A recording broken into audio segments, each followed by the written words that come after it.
The bathhouse is said to be located in the city of Zurich, yet its walls stretch across the Alps almost to Geneva. The entrance looks something like an airport terminal and something like a tent. There is a 10-step bath ritual that takes 90 minutes to complete. One enters presumably weary from their travels, and 90 minutes later, they emerge from the waters of the bath as if to awake from a long dream. The 10 steps of the ritual are outlined as follows: prepare, plan, pack, travel, tent, rise, run, rinse, walk, and watch. The cost to enter the bathhouse is a couple hundred Swiss francs, and that's the only true requirement.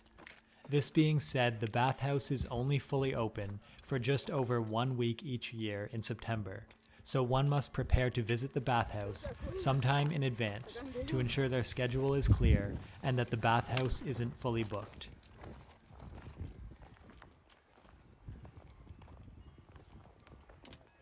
Given the internal size and remote location of the bathhouse, one will likely have to plan flights, train trips, and review key times and dates to ensure they arrive at the bathhouse without issue.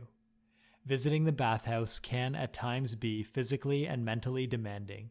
It is recommended that one become comfortable walking from sunrise to sunset, mostly alone, without entertainment, while carrying enough food to sustain this level of activity for multiple days, in theory.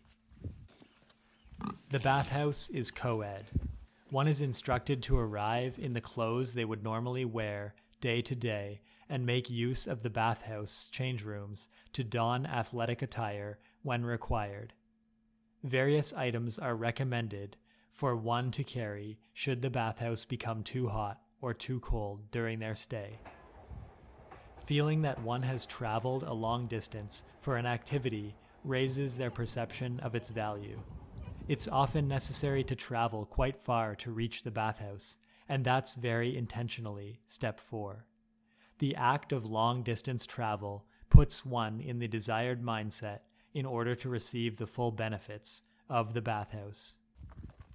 Ambiguity exists surrounding the exact time and place that one enters the bathhouse.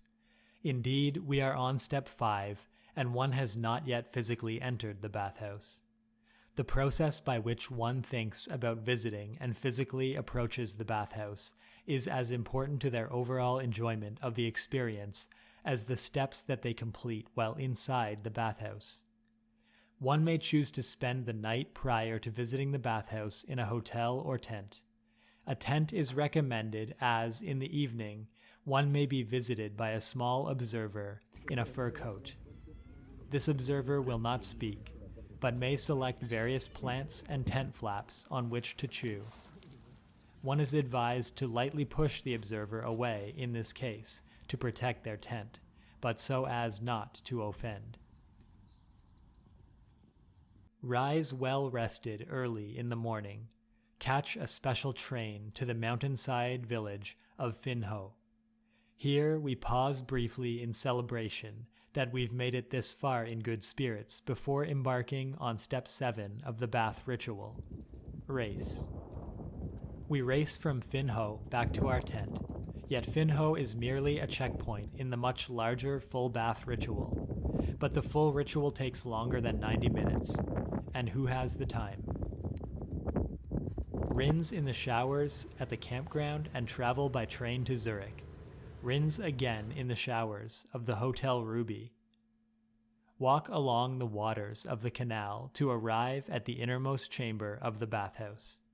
Observe the city of Zurich and bathe.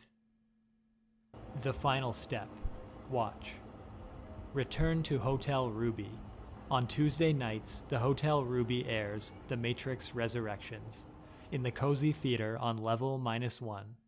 In The Matrix Resurrections, Neo creates a program called a monad, a program that contains a series of events that repeat in order to evolve a sub-program capable of escaping itself. Post-bathhouse, one is advised to spend the following day at the zoo.